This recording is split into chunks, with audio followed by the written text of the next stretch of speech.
Continuamos en Todo se sabe y estamos con el doctor Luis Lamas Puccio, abogado penalista. Doctor, ¿cómo está? Ante todo, muy buenas noches. Y conversábamos justo con la defensa del doctor Aníbal Torres, que ha recibido una comparecencia con restricciones, pero en el caso del expresidente Castillo, sí. Finalmente el juez decidió aceptar, el juez Juan Carlos Checli aceptó lo que el Ministerio Público le pedía, los 18 meses de prisión preventiva. Empecemos con el caso del expresidente Castillo.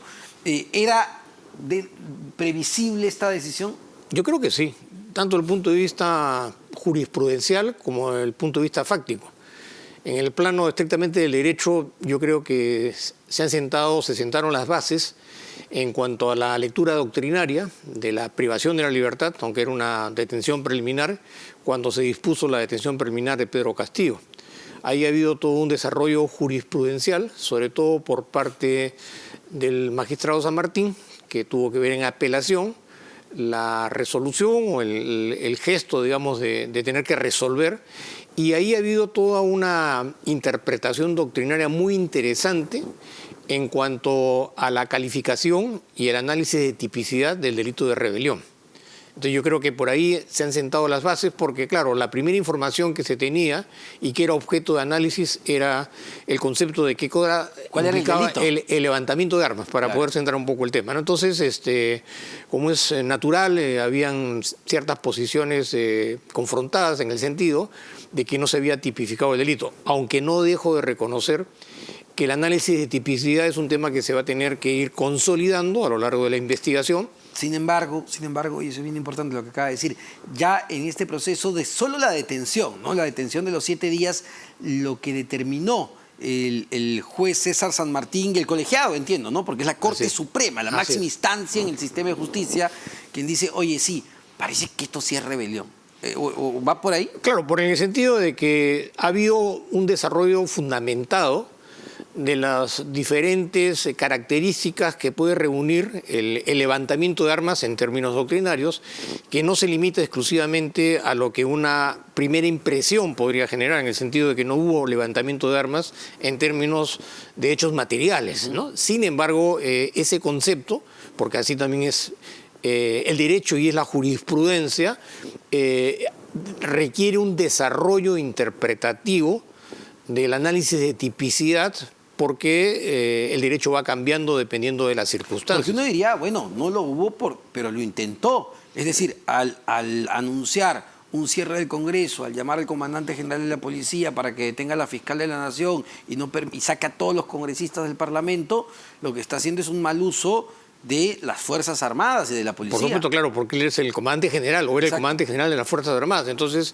su situación de presidente y de comandante general de las Fuerzas Armadas le daba una situación jurídica sumamente particular. O sea, no lo anunciaba cualquier ciudadano ni cualquier funcionario. Era ni más ni menos que el presidente de la República en esas condiciones, como hacía ese tipo de declaraciones. Entonces, eso ha sido, digamos, está siendo, y me imagino que va a ser más adelante, futuro de un desarrollo interpretativo jurisprudencial, porque, claro, se contrapone el hecho del análisis de tipicidad, en el sentido si es o no es delito el concepto de rebelión, como está establecido en el Código Penal, respecto a los hechos que son objeto de imputación. Pero eso la Fiscalía al menos dice, bueno, si aquí no hubiese rebelión, al menos hay conspiración para la rebelión. Lo que pasa es que la conspiración depende directamente del delito de rebelión, en el sentido de la confabulación de un grupo de personas que de manera previa se ponen de acuerdo, concertan voluntades para poder cometer, en este caso, el delito de rebelión.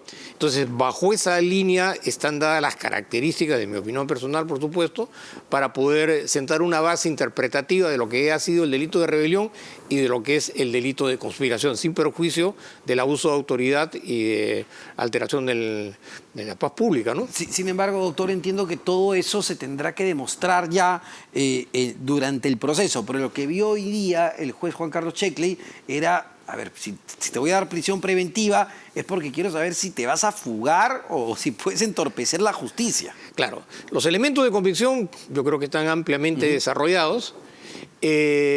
la gravedad de la pena respecto a los delitos que se han cometido o que se habrían cometido, y en cuanto a la posibilidad de fugarse, que es un elemento fundamental, yo creo que también hay más que evidencias suficientes, en el sentido de su voluntad y su correspondiente respuesta por parte de un gobierno extranjero de darle el asilo. Es decir, en otras palabras, no tengo la menor duda de que lo primero que hacía, como que intentó hacerlo, bueno, de trasladarse a la embajada para acogerse al asilo. El peligro de fuga en esos términos yo creo que es inobjetable. Es muy claro, además ya es un hecho, ¿no? Porque, a ver, están las declaraciones de la propia escolta, del chofer, a quien se le indica, oye, llévame a la embajada de México, y está la propia declaración del presidente Andrés Manuel López Obrador, que públicamente en una conferencia de prensa anuncia que Castillo lo llamó a través de su secretaria para pedirle asilo. Claro, además la intervención policial en términos materiales. Si no hubiera sido por la intervención material de la policía para poder detenerlo por una situación de flagrancia, no tengo la menor duda que su intención era dirigirse a la Embajada de México. Entonces, el peligro de fuga yo creo que es inobjetable en ese sentido, al margen de la posibilidad también de que, encontrándose en una situación de comparecencia, dado que él pertenece a una agrupación política que conocemos perfectamente la situación actual del estado político del país, su presencia es fundamental en los términos de haber tenido una comparecencia con algún tipo de restricciones. Entonces, desde el punto de vista estrictamente procesal, sin perjuicio de lo que se resuelva más adelante, porque esto va a ser objeto de apelación, va a tener que ser motivo de revisión. En cuanto a Pedro Castillo, yo creo que se cumplieron todas las exigencias de carácter procesal para una prisión preventiva. ¿Y qué cambia, doctor, con Castillo? A ver, con esta prisión preventiva, mientras la tenga, mientras duren las apelaciones, las investigaciones, porque lo que hemos visto en los últimos días es un Pedro Castillo tuiteando, escribiendo cartas a mano, asusando además, digamos, a lo que ya estamos viendo, que es el nivel de violencia. Y lo que vamos a ver en las próximas horas. Exacto, ¿no? Exacto. Claro. Pero, ¿qué cambia o qué restricciones rigen con la prisión preventiva? Mira, eso es un tema eminentemente administrativo, ¿no? Sin perjuicio de algunas responsabilidades penales que puedan acarrearse a raíz de la instigación que pueda motivar las declaraciones del exmandatario. Sin embargo, siendo un tema administrativo, entiendo y comprendo que es un tema que compete exclusivamente ya no a la policía, sino al Instituto Nacional Penitenciario, porque ya con una prisión preventiva deja de estar bajo la jurisdicción policial, aunque estaba en un centro carcelario, y es un tema ya de control de carácter penitenciario. Como sabemos perfectamente, el INPE depende del Ministerio de Justicia y el funcionamiento y la operatividad del sistema carcelario está regido por una serie de reglamentos que fundamentalmente son exigencias y limitaciones, porque quien está privado de su libertad tiene que someterse a un régimen y evidentemente el control sobre la ejecución de la prisión preventiva tiene también una presencia fundamental, porque quien está privado de la libertad, dependiendo en teoría por lo menos al régimen que se someta, ¿no?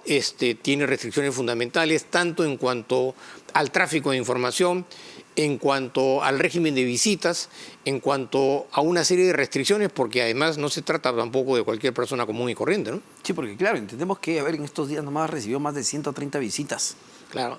No, y además el nexo comunicativo es fundamental, porque tampoco me parece que no hay que limitarnos solamente a hacer un análisis de carácter jurídico, procesal, o desde el punto de vista del derecho penal. Es un tema que tiene connotaciones políticas que lo estamos viviendo a cada momento. Entonces, limitarse solamente a ver el aspecto penal me parece que tiene cierta restricción y limita el concepto de lo que significa el fenómeno político y el fenómeno de la violencia como lo estamos viviendo, ¿no? A ver, definitivamente a él, en su calidad de expresidente de la República, le corresponde estar junto con el expresidente Fujimori. En principio sí, ¿no? Aunque desde el punto de vista estrictamente igualitario, todas las personas deberían acogerse en igualdad de condiciones al régimen penitenciario. No tendría por qué haberse establecido situaciones excepcionales justamente para personas que, abusando del cargo público, cometieron delitos graves. pero ese es el precedente administrativo que se ha sentado en nuestro país, sobre todo considerando pues, que los exmandatarios están constantemente involucrados en cuestiones de carácter penal. Entonces tampoco no se trata de un acontecimiento inédito, improvisado, sino el régimen carcelario expresidencial es una constante permanente que hay que abordarlo en esta línea de análisis. Solo para terminar, doctor, porque entiendo que es parte de la discusión legal en este momento, la prisión preventiva y todo el proceso en contra del expresidente Castillo corre riesgo de venirse abajo debido a los cuestionamientos que tiene la forma en cómo se le levantó la protección constitucional en el Congreso de la República, sin que se cumpla, digamos, el hecho de que vaya a la subcomisión y sea visto casi de manera inmediata en el Pleno. Lo que pasa es que hay que separar el aspecto político-administrativo del tema jurisdiccional.